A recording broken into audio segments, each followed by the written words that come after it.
वरदे कामरूपिणी विद्यारम्भं करिष्यामि सिद्धिर्भवतु मे सदा।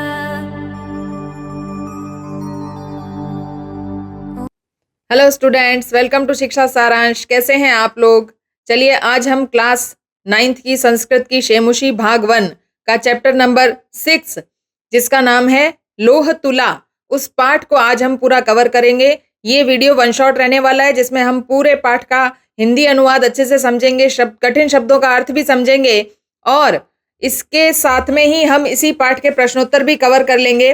तो हम इस पाठ को शुरू करते हैं और जिन बच्चों ने हमारे चैनल को सब्सक्राइब नहीं किया है सब्सक्राइब कर लें, क्योंकि ये जो प्लेलिस्ट बनी है आपकी क्लास 9th पूरा संस्कृत का सिलेबस आपके लिए अवेलेबल करवा दिया गया है। तो जिन भी बच्चों को संस्कृत कठिन लगती है उन सभी बच्चों के लिए अब से संस्कृत बहुत इजी होने वाली है। चलिए हम शुरू करते हैं हमारा पाठ जिसका नाम है लोह तुला। तो जैसा बच्चों आप सभी जानते हैं कि जब भी हम कोई पाठ शुरू करते हैं तो पाठ शुरू करने से पहले हम पढ़ते हैं पाठ का नाम। तो इस पाठ का नाम है लोह तुला।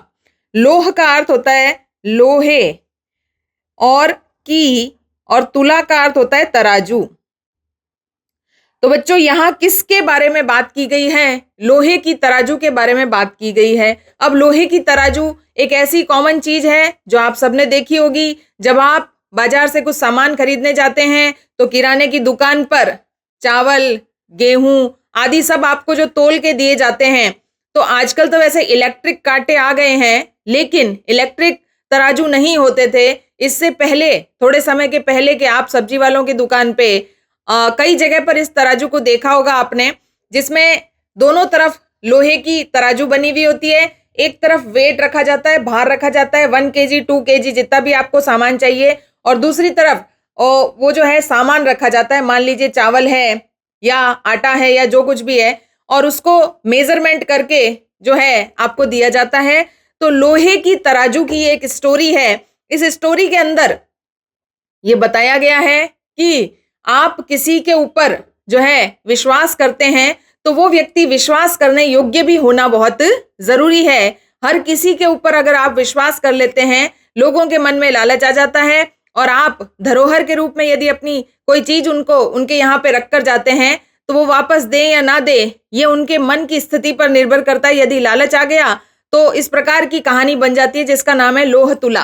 तो चलिए हम शुरू करते हैं, स्टार्ट करते हैं। तो लोहे की तराजू। तो जब भी हम पाठ पढ़ते हैं तो सबसे पहले क्या पढ़ना होता है? पाठ परिचय। पाठ परिचय से हमें पता चलता है कि इस पाठ की स्टोरी क्या है, ये पाठ जो है कौन सी बुक से ली गई है ये स्टोरी, और इसके बारे में डिटेल थोड़ा सा हम पढ़ लेते हैं तो पूरा एनालिसिस हमें पता चल जाता है। चलिए पाठ परिचय में क्या लिखा है? अयम पाठः। तो बच्चों जैसा कि मैंने आपको बार बार बताया, अयम शब्द का अर्थ क्या होता है? यह। अयम शब्द का अर्थ क्या होता है? यह। और पाठ तो आपको पता ही है, जो चैप्टर है उसे पाठ कहते हैं। विष्णु शर्म विरचितम। अब देखिए यहाँ जो लेखक हैं उन लेखक का नाम है विष्णु शर्मा। अब आप कहेंगे कि मैम यहाँ तो विष्णु शर्म लिखा हुआ है। तो बच्चों जब संस्कृत में कुछ संधियां होती है, कुछ समास होते हैं, तो यहाँ पे 2 शब्द मिलाए हुए हैं, विष्णु शर्मा और विरचितम। इन दोनों शब्दों को मिलाने से यहाँ पे ये शब्द बन गया विष्णु शर्मा विरचितम। इस पूरे शब्द का मतलब ये है कि ये जो पाठ है ये विष्णु शर्मा द्वारा लिखी गई पंचतंत्रम, ये बुक का नाम है। कौन सी पुस्तक से ली गई है? इस पुस्तक का नाम भी बच्चों हमें याद रखना है। इस पुस्तक का नाम है पंचतंत्र। पंचतंत्र क्या है? पंचतंत्र एक स्टोरी बुक है जिसके अंदर बहुत सारी स्टोरीज दी गई है, और उन सारी स्टोरीज के अंदर कुछ ना कुछ मोरल होता है, नैतिक शिक्षा होती है जो हमें कुछ अच्छी जीवन की चीज पढ़ाती है। संस्कृत वैसे भी मैंने आपको बताया कि ऐसी लैंग्वेज है जो हमें संस्कार युक्त करती है, इसीलिए हमारे सिलेबस में संस्कृत भाषा लगाई जाती है ताकि हम में संस्कार रहे, सभ्यता बनी रहे। तो ये जो पंचतंत्र बुक है उसके अंदर से ये चैप्टर लिया गया है। और पंचतंत्र क्या है मैंने आपको बताया, कथा ग्रंथस्य यानी कहानियों की बुक है। और मित्र भेद इस बुक का एक चैप्टर है। इस बुक का एक चैप्टर है जिसका नाम है मित्र भेद। जैसा कि आपको नाम से थोड़ा थोड़ा समझ में आ गया होगा, मित्र यानी दोस्त, भेद यानी प्रकार। मित्र कितने प्रकार के होते हैं, किस प्रकार से हम अपने सच्चे मित्र को पहचान सकते हैं, ये सब बातें इस चैप्टर में बताई गई है। तो पंचतंत्र हमारी बुक का नाम है और चैप्टर का नाम है मित्र भेद नामक तंत्रस्य। अब देखो ये जो तंत्र शब्द है यहाँ पे चैप्टर को बता रहा है कि ये जो चैप्टर है उसका नाम है मित्र भेद संपाद्य अंशः। और जैसा कि आपको सभी पाठ में पता चल गया होगा, आने वाले जितने भी आपने वीडियोस देखे होंगे पहले वाले, पूरी की पूरी स्टोरी हमारे सिलेबस में नहीं होती है, उस स्टोरी का एक छोटा हिस्सा होता है, तो उसे कहते हैं अंश। संस्कृत में क्या कहते हैं, अंश। और संपाद्य यानी उसको थोड़ा सा संपादित किया गया, एडिट किया गया, यानी पूरा चैप्टर हमें नहीं दिया गया, उस स्टोरी का जो है मेन चीज हमें बताई गई है। अस्याम इस कथायाम कहानी में एक जीर्ण धन नामक। अब देखो बच्चों, हमें यह भी याद रखना है कि इस कहानी में एक व्यापारी है और व्यापारी का नाम है जीर्ण धन। देखो कई बार क्वेश्चन हमारा आता है कहानी का सार लिखें, तो कहानी का सार जब हिंदी में लिखना होता है तो कहानी थोड़ी थोड़ी पता होनी चाहिए ना। तो इस चैप्टर में, इस पाठ में क्या है, इस कहानी में क्या है, जीर्ण धन नाम का एक व्यापारी है, वणिक। अब वणिक शब्द का जो अर्थ होता है वो होता है व्यापारी। वणिक शब्द का याद रखना, वणिक जिसे बनिया कहते हैं, व्यापारी कहते हैं, बिजनेसमैन कहते हैं। विदेशात विदेश से व्यापारम कृत्वा व्यापार करके प्रति निवृत्य लौटकर आया, वापस अपने घर आया। व्यापार करने, बिजनेस करने दूसरे देश में गया था, वहां जाकर बिजनेस किया, बहुत सारा पैसा कमाया और फिर वापस लौट के कहाँ आया, अपने घर पर आया, अपने गांव में आया। और न्यास रूपेण, देखो बच्चों ये जो शब्द है इसे आप अच्छे से समझ लो। न्यास का मतलब क्या होता है, धरोहर। धरोहर माने कि अपनी कोई चीज, जैसे हम कहीं जा रहे हैं, विदेश जा रहे हैं, तो हमारे घर पे कोई ऐसा सामान है जो हम विदेश नहीं ले जा सकते, तो हम सोचते हैं कि हम हमारे पड़ोसी को वो सामान दे दें, वो उसकी सुरक्षा कर लेगा। तो जो पड़ोसी है उसके लिए वो जो सामान है वो धरोहर रूप में है। इस व्यक्ति ने, जीर्ण धन नाम के व्यापारी ने व्यापार करने के लिए विदेश गया, वापस लौट के आया और अपनी धरोहर के रूप में रखी गई प्रदत्ताम तुलाम, दी गई तुलाम। अब तुलाम शब्द याद रखना है आपको। तुलाम का अर्थ क्या है, तराजू। जैसा कि आपको चैप्टर के नाम में भी समझ में आ रहा है, लोहे की तराजू। धनिकात याचते, उस धनी व्यक्ति से, उस सेठ से मांगी। यहाँ धनिक शब्द का अर्थ क्या है बच्चों, धनिक का अर्थ है सेठ। एक इसके गांव में एक सेठ था, जाना माना सेठ था। इसने अपने घर के अंदर रखी हुई एक लोहे की तराजू, जब ये व्यापार करने जा रहा था विदेश, जाने से पहले उस सेठ के घर पे रखवाई थी। जब ये व्यापार करके वापस आया, उसने उससे जाके तराजू मांगी।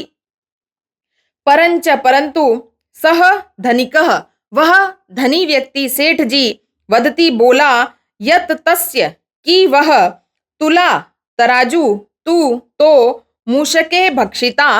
मूषके शब्द बच्चों आपको याद रखना है।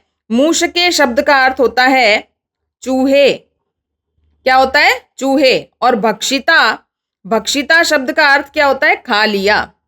जब ये अपनी तराजू मांगने उस सेठ के घर गया, सेठ जी के घर गया, तो सेठ जी ने बोला कि तुमने जो तराजू दी थी, जो लोहे की तराजू दी थी, वो चूहे खा गए। क्या पॉसिबल है कि लोहे की तराजू चूहे खा गए? देखिए इस प्रकार की ये कहानी है। ततः फिर स वणिकः, वह व्यापारी, धनिकस्य पुत्रम, सेठ के पुत्र को, वो जो व्यापारी था, व्यापारी का नाम आप सबको याद ही होगा, अभी मैंने आपको बताया था। व्यापारी का नाम क्या था, जीर्णधन। इस जीर्णधन नाम के व्यापारी ने समझ लिया, इसने झगड़ा नहीं किया वहां सेठ जी से कि चूहे कैसे खा सकते हैं। इसने डायरेक्ट कहा कि हे सेठ जी, तुम्हारे पुत्र को मुझे ले जाने दो, मैं स्नान करने जा रहा हूं नदी पे, उसको भी ले जाता हूं। स्नानार्थम, स्नान करने के लिए, नदी की प्रति तरफ नयति ले गया। वो खुद जा रहा था नदी की तरफ, उसने कहा कि सेठ जी तुम्हारे बेटे को भी भेज दो, मैं इसको स्नान करने ले जाता हूं। तम, वह, तत्रम नीत्वा, वहां उसे ले जाकर, च स, और वहां, एकस्याम, एक, गुहायाम, गुफा में, गोपितवान। अब देखो बच्चों यहाँ पे दो शब्द आपको याद रखने हैं। गुहायाम शब्द का अर्थ क्या होता है, गुफा में, और गोपितवान शब्द का अर्थ क्या होता है, गोपितवान का अर्थ होता है छिपा दिया। ये उस सेठ के बच्चे को ले गया स्नान करने के लिए और वहां जाकर गुफा में इसको छिपा दिया।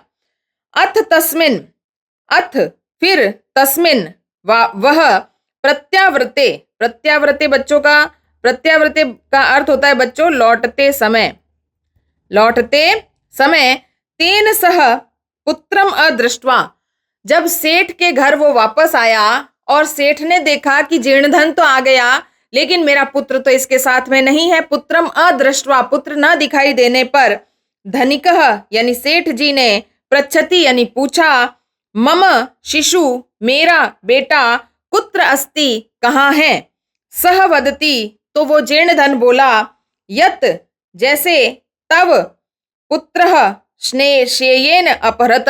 अब देखो बच्चों यहाँ पे एक शब्द आया है श्नेयेन, श्नेयेन का अर्थ होता है बाज के द्वारा, बाज, ईगल जिसे आप बोलते हो, तो ये इसने आकर के कहा कि तुम्हारे बेटे को तो बाज उठाकर ले गया। अपरत, अपरत शब्द का अर्थ होता है अपहरण कर लिया। क्या कर लिया बच्चों? अपहरण कर लिया। तो तुम्हारे बच्चे को मैं नदी पे नहाने लेके गया था लेकिन वहां से एक बाज आया और तुम्हारे बच्चे को उड़ा करके ले गया, उठा करके अपहरण करके ले गया। दैट इट इज पॉसिबल, क्या ये संभव है कि बच्चे को बाज उड़ा करके ले जाए, अपहरण करके ले जाए? तदा फिर, उभो दोनों, विवदंतो झगड़ा करते हुए, न्यायालयम यानी कोर्ट में, प्रतिगतो चले गए, यत्र जहां, न्यायाधिकारिणः वहां पे जो जज थे, जो न्यायाधीश थे, न्यायम कृतवन्तः उन्होंने जजमेंट सुनाया, उन्होंने फैसला सुनाया कि कौन गलत है और कौन सही है। ये जो है इस पाठ का परिचय है जिसे हम एक बार हिंदी में भी फटाफट पढ़ लेते हैं। यह पाठ विष्णु शर्मा के द्वारा रचित पंचतंत्र कथा ग्रंथ के मित्र भेद नामक तंत्र का संपादित अंश है। इस कथा में एक जीर्णधन नामक वणिक व्यापारी विदेश से व्यापार करके आने के बाद संरक्षित रूप में दी हुई तराजू को सेठ से मांगता है। मैंने संरक्षित जो है धरोहर शब्द आपके लिए बताया है, लेकिन वह सेठ बोला कि उसकी तुला, तुला क्या है बच्चों? तराजू, कि उसकी जो तराजू है उसको तो चूहों ने खा लिया। तब वह व्यापारी सेठ के पुत्र को स्नान के लिए नदी की तरफ ले गया और उसको वहां ले जाकर एक गुफा में छिपा दिया। वापस लौटने पर अपने पुत्र को न देखकर सेठ ने पूछा, मेरा शिशु कहाँ है? वह बोला, उसका पुत्र बाज के द्वारा अपहरण कर लिया गया है। तब दोनों विवाद करते हुए न्यायालय गए और जहां न्यायाधीश ने वहां पे न्याय किया। चलिए स्टोरी शुरू करते हैं। आसित, आसित शब्द का अर्थ होता है बच्चों था, क्योंकि ये स्टोरी पास्ट टाइम की है, पुराने जमाने की है। तो जैसा कि आप इंग्लिश में लिखते हैं जब कोई स्टोरी शुरू करते हैं, लॉन्ग लॉन्ग एगो, बहुत समय पुरानी बात है, तो उसी को संस्कृत में आसीत कहते हैं। तो याद रखना है आसीत का मतलब है था। कस्मिंश्चिद यानी किसी, अधिष्ठाने यानी जगह पर, जीर्णधन नाम, जीर्णधन नाम का वणिक पुत्र यानी बनिए का बेटा, बनिए का बेटा भी बनिया होता है, व्यापारी का बेटा भी व्यापारी होता है। तो जीर्णधन नाम का एक व्यापारी किसी जगह पर रहता था। सच वह विभव क्षयात। अब देखो बच्चों यहाँ पे एक शब्द आया है विभव प्लस अक्षयात। विभव शब्द का अर्थ क्या होता है? धन, ठीक है। विभव वैभव से बना है और वैभव का अर्थ होता है धन, और अक्षयात यानी कमी से। अब देखो वो वहां रहता तो था लेकिन वहां पे उसके जो था व्यापार अच्छा नहीं चल रहा था, धन की क्या हो गई थी? कमी हो गई थी। देशांतरम तो दूसरे देश में, गंतुम इच्छन जाने की इच्छा रखता हुआ, वह चिंतयत सोचने लगा। तो जीर्णधन नाम का व्यापारी जो है किसी जगह पर रहता था, वहां पैसों की कमी हो गई तो उसने सोचा कि अब यहाँ रहना उचित नहीं है, यहाँ व्यापार चल नहीं रहा है, मुझे दूसरे देश में जाना चाहिए और पैसा कमाना चाहिए। तो सरलार्थ देखते हैं। किसी जगह पर एक व्यापारी का पुत्र जीर्णधन रहता था और वह धन के अभाव से, ये अभाव है बच्चों, धन के अभाव से विदेश जाने को सोचने लगा। अब सोचने लगा तो उसने क्या सोचा ये भी हम देख लेते हैं कि यत्र जहां, देशे अथवा जिस देश में, या फिर स्थाने यानी जगह पर, जिस देश में या जगह पर, भोगा यानी भोग करते हैं, भुक्ता यानी उसका भोग करते हैं, स्ववीर्यतः जिस जगह पर हम अपना जो है भोग कर सकते हैं अपने वीर्य से। यहाँ स्ववीर्यतः शब्द का अर्थ क्या है? अपनी मेहनत से। यहाँ स्ववीर्यतः शब्द का अर्थ क्या है? अपनी मेहनत से। तो ये इसलिए सोचने लगा कि जहां पे रहकर मैं अपनी मेहनत से भोग कर सकता हूं, तस्मिन उस जगह पर विभवो हीनो, वहां पे रह करके गरीब रहना। यानी अब जैसे मैं इस गांव में रहता हूं, मेरा बिजनेस नहीं चल रहा है, तो मुझे दूसरे गांव में जाना चाहिए और वहां जाके पैसा कमाना चाहिए, लेकिन मुझे निर्धन नहीं रहना चाहिए, विभवहीन यानी बिना पैसे के नहीं रहना चाहिए। यो वसेत, बिना पैसे के अपने गांव में अगर आप रह रहे हो, जहां आप पैसा भी नहीं कमा पा रहे हो, तो अगर आप रह रहे हो तो कह रहे हैं कि स पुरुषाधमः, वो अधम पुरुष कहलाता है, यानी नीच पुरुष कहलाता है। पुरुष का कर्तव्य है कि अपना कार्य करे और खूब सारा धन कमाए। ऐसा इसने सोचा और ये विदेश जाने को तैयार हो गया। तो जिस देश में या जो जहां रहता है उस जगह पर अपनी मेहनत से भोग भोगे जाते हैं, उसमें जो निर्धन रहता है निश्चय ही वह नीच आदमी है। इस प्रकार सोच करके तस्य च ग्रहे, उसके घर पर लोह घटिता, लोहे की बनी हुई, पूर्व पुरुषोपार्जिता। पूर्व पुरुष किसे कहते हैं बच्चों? पूर्व पुरुष कहते हैं पूर्वजों को। पूर्व पुरुष किसे कहते हैं? पूर्वजों को। यानी उसकी जो है जो पिताजी दादाजी, उसके दादाजी की एक बनाई हुई लोहे की तुला यानी तराजू आसीत यानी थी। उसके घर पे एक लोहे की बनी हुई बहुत अच्छी सी हैवी सी तराजू पड़ी थी।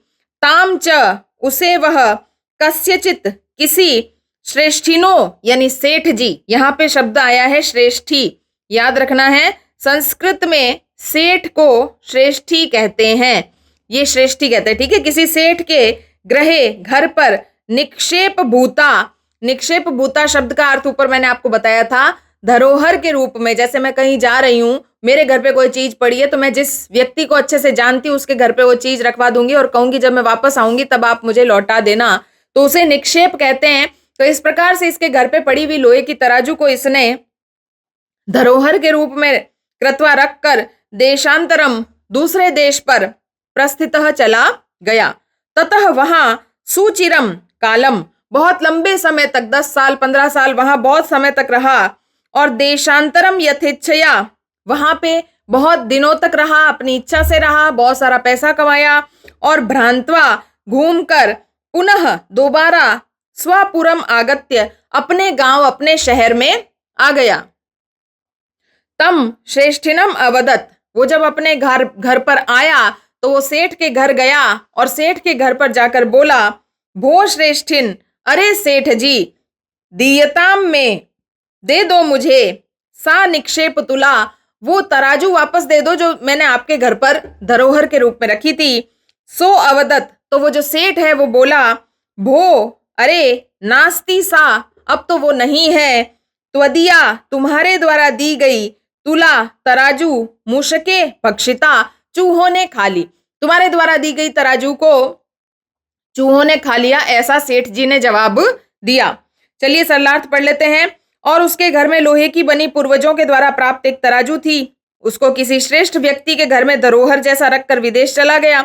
बहुत समय तक इच्छा, यहाँ पे है इच्छा शब्द का अर्थ क्या है याद रखना बच्चों, इच्छा अनुसार विदेश में घूमकर फिर अपने नगर में आकर उस श्रेष्ठ आदमी को बोला कि हे श्रेष्ठ, हे सेठ जी, धरोहर रूप में दी हुई मेरी तराजू दे दो।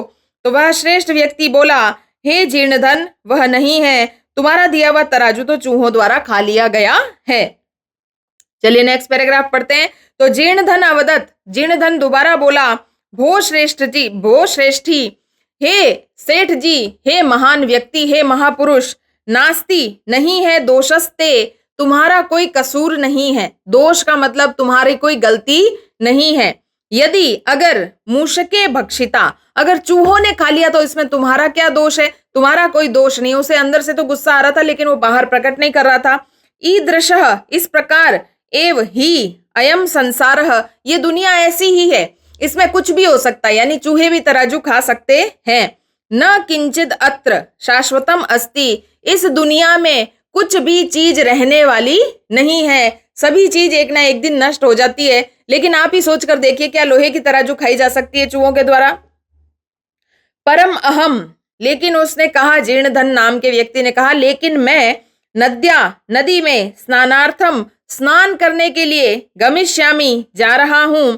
तत् तो त्वम तुम्हारा आत्मीय, देखो बच्चों ये नया इंपॉर्टेंट शब्द आया है, आत्मीय यानी पुत्र, तुम्हारा पुत्र, एनम शिशु, यह बच्चा, धनदेव नामना, इसके पुत्र का नाम भी याद रखना है, इसके सेठ के पुत्र का नाम क्या था, धनदेव, और जो व्यापारी ले जा रहा था उसका नाम भी याद रखना है, जीर्णधन। जीर्णधन ने कहा, ये जो तुम्हारा पुत्र है, ये जो तुम्हारा बच्चा है जिसका नाम है धनदेव, मया सह, इसे मेरे साथ, स्नानोपकरणम हस्तम, स्नान के उपकरण देकर, स्नान के उपकरण क्या होते हैं, तौलिया होता है, साबुन होता है, ये सब चीजें दे करके, प्रेषय, भेज दो, मैं भी स्नान करने जा रहा हूं, मैं इसे भी नहला दूंगा, इति यानी ऐसा। सरलार्थ जीर्णधन बोला, हे श्रेष्ठ, आपका दोष नहीं है, यदि चूहे के द्वारा खा लिया गया, इसी तरह का यह संसार है, यहाँ कुछ भी नित्य नहीं है, लेकिन मैं नदी में नहाने के लिए जाऊंगा, आप अपने इस धनदेव नाम के लड़के को मेरे साथ स्नान करने के लिए सामग्री युक्त हाथ लेकर के भेज दो, यानी इसके हाथ में तौलिया साबुन जो भी देना है वो सब ले लुआ के भेज दो, मैं नहाने जा रहा हूं, मैं इसे भी नहला दूंगा।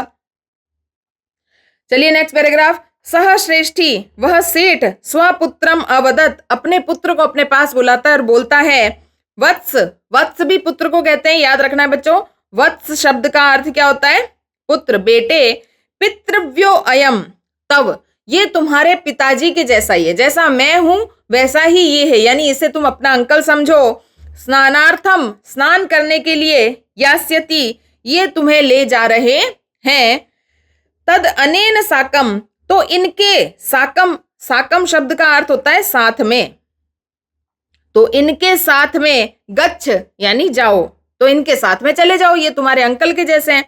अथासो, इस प्रकार से, श्रेष्ठ पुत्र यानी सेठ का पुत्र, धनदेव, धनदेव, स्नानोपकरणम आदाय, स्नान के उपकरण लेकर, स्नानोपकरण यार समझ गए आप, टॉवेल वगैरह जो है, साबुन है, जो कुछ भी स्नान करने के लिए चाहिए, बाल्टी वगैरह, ये सब लेकर के, प्रहष्ट मना, प्रसन्न मन से, तेन, उस, अभ्यागतेन, अब देखो बच्चों ये भी बहुत अच्छा शब्द है, याद रखना है, अभ्यागतेन, अभ्यागतेन किसे कहते हैं, अतिथि, अतिथि या क्या बोलते हैं, इजी लैंग्वेज में क्या बोलते हैं, मेहमान या गेस्ट। वो जो जीर्णधन नाम का व्यक्ति था, वो बच्चा उसे जानता नहीं था, लेकिन बड़ा पापा ने कह दिया कि ये अंकल जैसे ही है, तो उसके साथ में बड़ा प्रसन्न मन के साथ में, सह प्रस्थितः, साथ में चला गया, तथा अनुष्ठिते, फिर उसके बाद में, सवणिक, उस व्यापारी ने, स्नात्वा, स्नान आदि करके, तम शिशुम, उस बालक को, गिरि गुहायाम, वहां पे एक जो थी गुफा थी, पत्थर के अंदर क्या बनी हुई थी, गुफा बनी हुई थी, प्रक्षिप्य, वहां जाकर उसे छिपा दिया, तद्वारम, और उस गुफा के दरवाजे को, द्वारम, यहां द्वारम का अर्थ क्या है, दरवाजा, उस गुफा के दरवाजे को, वृहत शिलया, बहुत सारे घास फूस, पेड़ की डालियां आदि, उससे उसको क्या कर दिया, आच्छाद्यम, ढक दिया, सत्वरम, और जल्दी से, गृहम आगतः, घर पर आ गया। उस जीर्णधन नाम के व्यक्ति ने उस बालक को वहां स्नान वगैरह कराई, खुद ने स्नान की और फटाफट से वहां एक गुफा के अंदर छिपा दिया और उस गुफा के दरवाजे को क्या कर दिया, ढक दिया। हिंदी अनुवाद पढ़ लेते हैं। वह श्रेष्ठ व्यक्ति अपने पुत्र को बोला, पुत्र, तुम्हारे यह चाचा स्नान के लिए ले जाएंगे, तो इनके साथ जाओ। फिर उस श्रेष्ठ व्यक्ति का पुत्र धनदेव स्नान करने के लिए उपकरण लेकर खुश मन से आए हुए उस व्यक्ति के साथ चला गया। उस प्रकार करने पर वह व्यापारी स्नान करने के बाद उस शिशु को पहाड़ की गुफा में छिपाकर उसके द्वार को बड़े शिला पत्थर के द्वारा ढककर वह जल्दी से घर आ गया। चलिए नेक्स्ट पैराग्राफ पढ़ते हैं। सह श्रेष्ठिन पृष्ठवान, जब वो घर गया, सेठ के वापस घर पे गया, तो वहां सेठ ने पूछा, भो अभ्यागत, अरे अतिथि, कथ्यताम, कहो, कुत्र, कहाँ है, मैं, मेरा, शिशु यानी बेटा, मेरा शिशु कहाँ है, क्योंकि उस बच्चे को साथ में नहीं देख पा रहा था वो। यह त्वया सह, जो तुम्हारे साथ, नदी गतः, नदी पर गया था, इति ऐसा उस सेठ ने पूछा कि मेरा बेटा कहाँ है जो तुम्हारे साथ नदी पर स्नान करने गया था। स अवदत, तो वो बोला, तव पुत्रः, तुम्हारे पुत्र, नदी तटात, तुम्हारे पुत्र को नदी के किनारे पर शेयेन, ये मैंने आपको ऊपर भी समझाया था। शेयेन शब्द का अर्थ क्या याद रखना है? शेयेन का अर्थ क्या होता है? बाज या ईगल। तो तुम्हारे बेटे को बाज ने हरतः यानी अपहरण कर लिया। श्रेष्ठी अवदत, तो सेठ बोला, मिथ्यावादिन, अरे झूठ मत बोलो। किम क्वचित, क्या कोई, शेनो बाज, बालम हरतुम, बच्चे को किडनैप करने में, शक्नोती उठा कर ले जा सकता है, कोई उड़ा कर ले जा सकता है क्या? तत् समर्पय, तो दे दो, मैं सुतम, मेरा बेटा, अन्यथा नहीं तो राजकुले निवेदिष्यामि। ये उस समय की कहानी है जब राजा ही न्यायाधीश होता था। तो मैं राजकुल में यानी राजा के यहाँ पे तुम्हारी शिकायत कर दूंगा अगर तुमने मेरा बेटा मुझे नहीं लौटाया। सरलार्थ पढ़ लेते हैं। वह सेठ ने पूछा, हे अतिथि, बोलो मेरा पुत्र कहाँ है जो तुम्हारे साथ नदी पर गया था? तो वह व्यापारी बोला, तुम्हारा पुत्र नदी तट से बाज यानी एक पक्षी के द्वारा उठा लिया गया। तो सेठ बोला, झूठ बोलने वाले, क्या कहीं बाज बालक को उठा सकता है? मेरा वह पुत्र मुझे समर्पित कर दो, अन्यथा मैं राजकुल में निवेदन करूंगा। चलिए नेक्स्ट पैराग्राफ पढ़ते हैं। सो अकथयत, वह बोला, भो सत्यवादिन, जीर्णधन बोला कि हे सत्य बोलने वाले, यथा जैसे शेनो बालम जो है बाज जो है बच्चों को न नयति नहीं ले जा सकता, तथा यानी वैसे ही मूषका अपि, चूहे भी, लोह घटिता, लोहे की बनी हुई, तुला तराजू, न भक्ष्यंती, नहीं खा सकते। उसने उसको सबक सिखाने के लिए उसके बच्चे को किडनैप कर लिया था। और जब उसने बोला कि जैसे बाज जो है बच्चे को नहीं उड़ा के ले जा सकता, वैसे तराजू भी जो है लोहे की बनी हुई है, उसे चूहे नहीं खा सकते। तद अर्पय में तुलाम, तो मुझे मेरी तराजू वापस दे दो। यदि अगर दारकेण, देखो बच्चों यहाँ पे शब्द आया है दारकेण। यहाँ दारकेण का अर्थ होता है पुत्र से, यानी अगर तुम्हें तुम्हारे पुत्र से प्रयोजन है, काम है, तुम्हें तुम्हारा पुत्र चाहिए, तो इस हाथ मुझे मेरी तराजू दो और इस हाथ से तुम तुम्हारा पुत्र ले लो। ठीक है। एवं इस प्रकार विवाद मानो झगड़ते हुए, तौ द्वावपि, वो दोनों, राजकुलम गतो, राजा के जो है सभा में चले गए।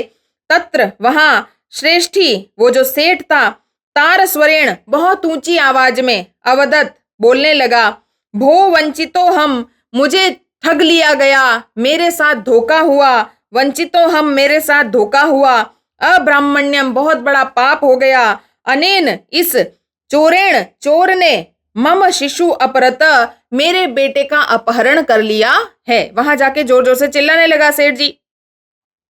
चित्र भी आप देख सकते हैं। सरलार्थ कह रहा है वह, उसने बोला, उसने कहा, वह कहा नहीं होगा, यहाँ पे होगा उसने कहा, हे सच बोलने वाले, जैसे बाज बालक को नहीं ले जाता, वैसे ही मूषक भी लोहे से बना तराजू नहीं खा सकते, तो मेरी तराजू दे दो यदि पुत्र से मतलब है। इस तरह विवाद करते हुए, झगड़ा करते हुए दोनों राजकुल गए।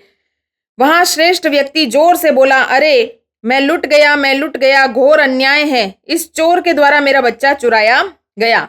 तो इस चित्र में आप अच्छे से देख सकते हैं कि एक तो जीर्णधन नाम का व्यापारी है और एक जो है वो सेठ है जिसके घर पे ही अपनी तराजू रख के गया था, जिसके बच्चे को इसने किडनैप कर लिया है। तो यहाँ पे राजा वगैरह सब है, राजसभा का दृश्य है। चलिए अगला पैराग्राफ पढ़ते हैं। अथ धर्माधिकारिण, वहां बैठे जितने भी धर्म के अधिकारी थे, राजा थे, मंत्री आदि थे, तम अवदन, जीर्णधन को बोलने लगे, भो, अरे, समर्पयताम श्रेष्ठी सुत, अरे इस सेठ के पुत्र को वापस दे दो, इस सज्जन व्यक्ति के पुत्र को वापस दे दो।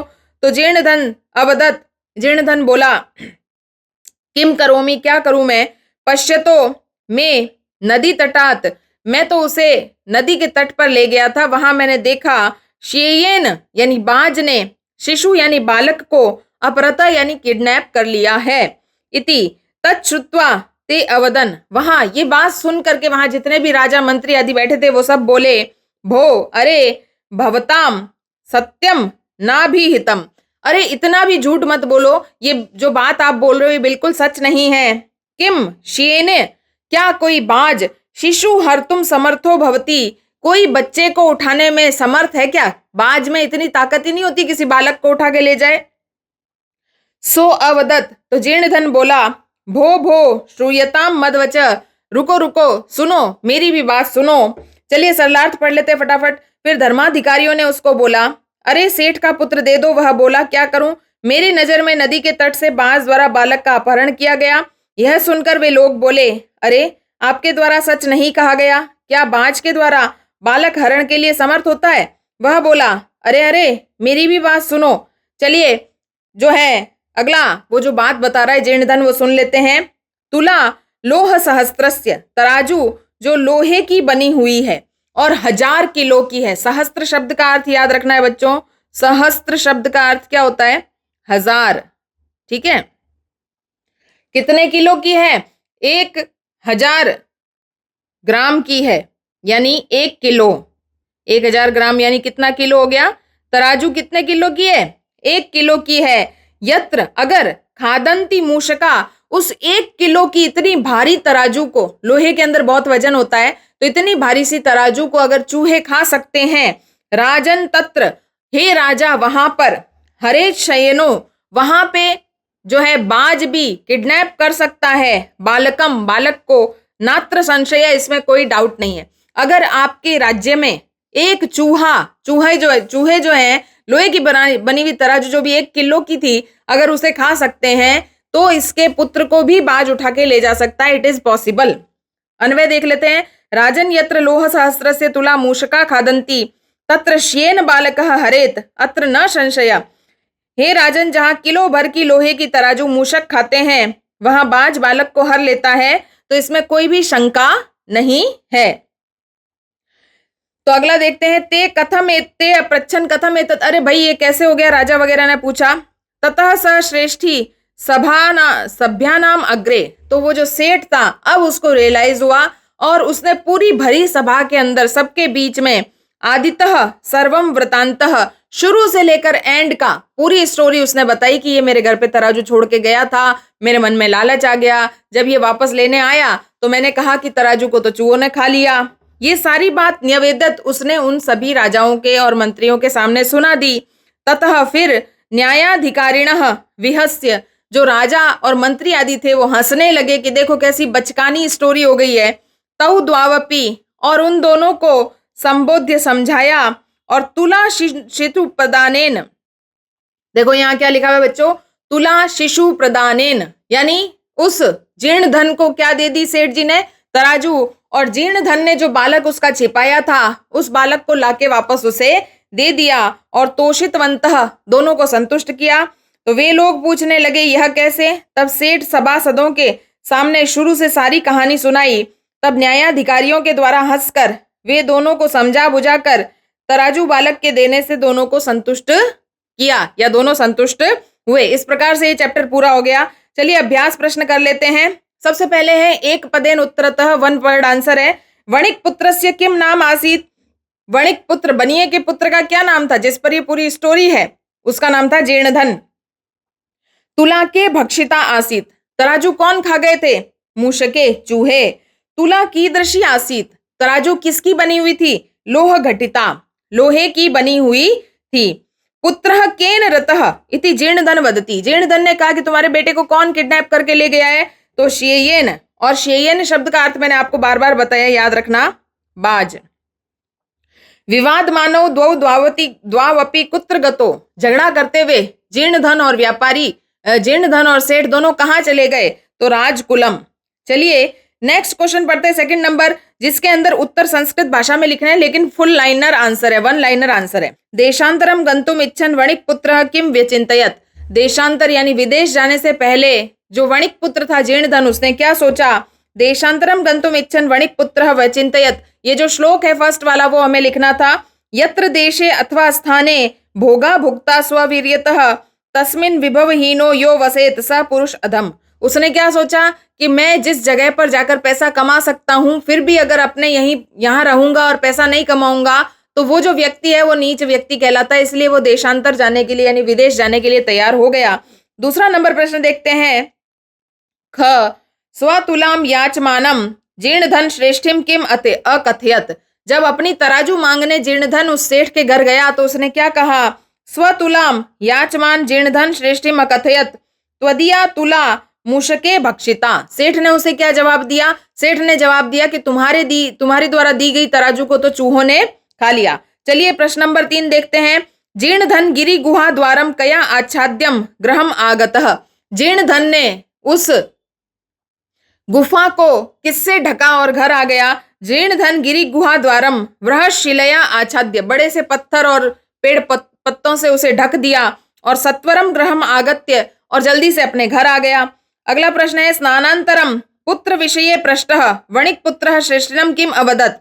स्नान करके जब वो वापस लौटा तो जब सेठ ने पूछा अपने पुत्र के बारे में तो जीर्णधन ने क्या जवाब दिया। स्नानांतरम पुत्र विषये पृष्ठ वणिक पुत्रम श्रेष्ठिनम अवदत् तव पुत्र नदी तटात श्येयेन हृतः, कि तुम्हारे पुत्र को तो नदी के किनारे पर बाज उठा करके ले गया।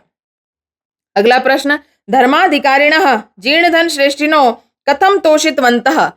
जो धर्म अधिकारी थे, राजा मंत्री आदि थे, उन्होंने जीर्णधन और सेठ को कैसे संतुष्ट किया।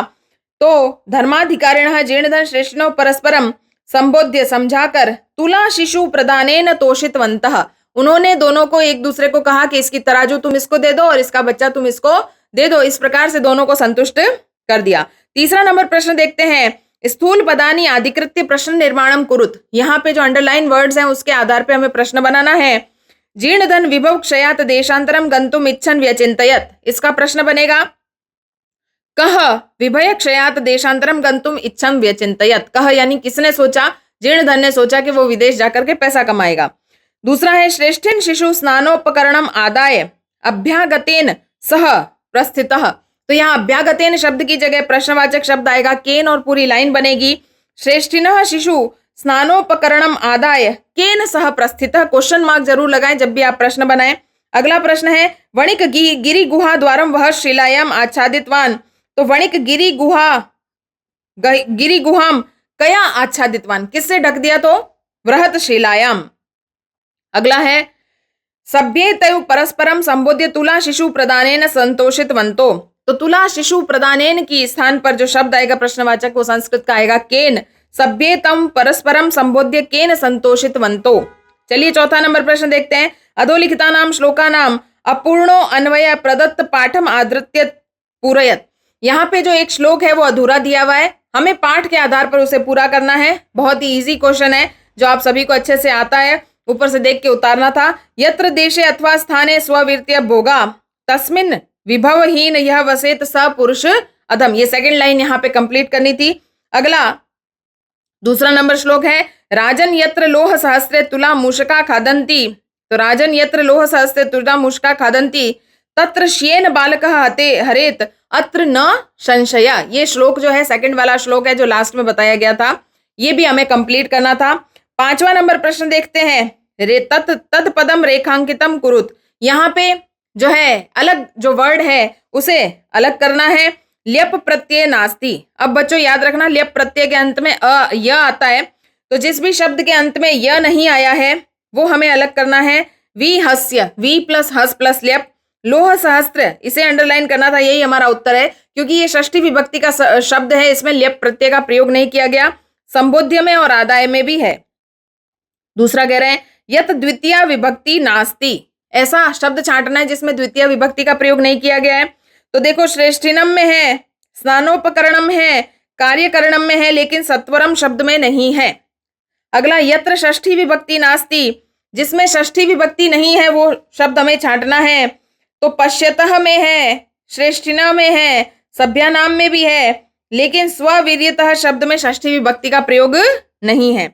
छठा नंबर प्रश्न देखिए संधि और संधि विच्छेद करना है, रिक्त स्थानों की पूर्ति करनी है।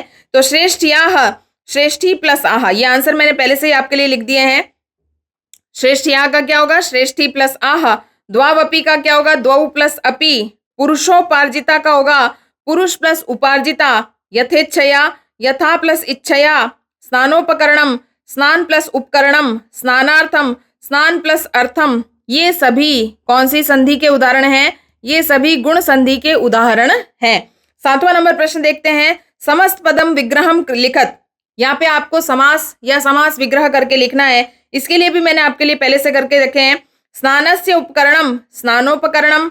गिरे गुहायाम, गिरी गुहायाम। धर्मस्य अधिकारी, धर्माधिकारी। विभवे हीना, विभव हीना। संधि, समास, उपसर्ग, प्रत्यय, ये सारे ही टॉपिक आपको प्लेलिस्ट में अलग से वीडियो में मिल जाएंगे, तो इसीलिए मैं यहाँ पे आपको एक बार फटाफट करवा रही हूँ। 7वां क्वेश्चन का जो सेकंड पार्ट है वो यहाँ पे लिखा है, यथा अपेक्षयम अधोलिखितानाम शब्दानाम सहायताम यल्लोह तुला इति कथायाम सारांश संस्कृत भाषायाम लिखत। यहाँ पे जो वर्ड्स दिए गए उनकी हेल्प लेकर के ये जो कहानी है लोह तुला उसे संस्कृत में लिखना है। उसके लिए मैंने आपके लिए पहले से लिख के रखी है। एकः जीर्णो धन नाम वणिक पुत्र आसीत तस्य च ग्रहे लोह घटिता पूर्व पुरुषोपार्जिता लोह तुला आसीत ताम च कस्यचित् श्रेष्ठिनो ग्रहे निक्षेप भूता कृत्वा देशांतरम गतः प्रत्यागतः स श्रेष्ठिनं लोह तुलाम अयाचत। श्रेष्ठी उवाच त्वदीया तुला मूषके भक्षिता इति। ततः स वणिक धनिकस्य पुत्र स्नानार्थं नदीं प्रति नयति। तं नीत्वा च सा एकस्या गुहा निलीयते। प्रत्यावर्तिते सति पुत्रम् अदृष्टं धनिकः पृच्छति, मम शिशु कुत्र अस्ति? सः वदति, यत्र तव पुत्र श्येयेन अपरत। तदा उभो विवदन्तो न्यायालयं प्रति गतो। ततः न्यायाधिकरणं विहस्य तौ द्वावपि संबोध्य तुला शिशु प्रदानेन तोषितवन्तः। इस प्रकार से ये पाठ जो है ये आपका पूरा होता है। इस पाठ के जो है हिंदी अनुवाद हमने किया, कठिन शब्द भी हमने समझे और प्रश्नोत्तर भी हमने पूरे कवर किए। उम्मीद करती हूँ आप सभी को बहुत अच्छे से समझ में आ गया होगा। तो जो भी बच्चे हैं हमारे चैनल पर नए हैं, चैनल को सब्सक्राइब जरूर करें। वीडियो जो है बहुत क्वालिटी रहने वाले हैं और परीक्षा के लिए बहुत उपयोगी रहने वाले हैं। तो वीडियो को लाइक करें, चैनल को सब्सक्राइब करें और शेयर करें। जय श्री कृष्णा, थैंक यू।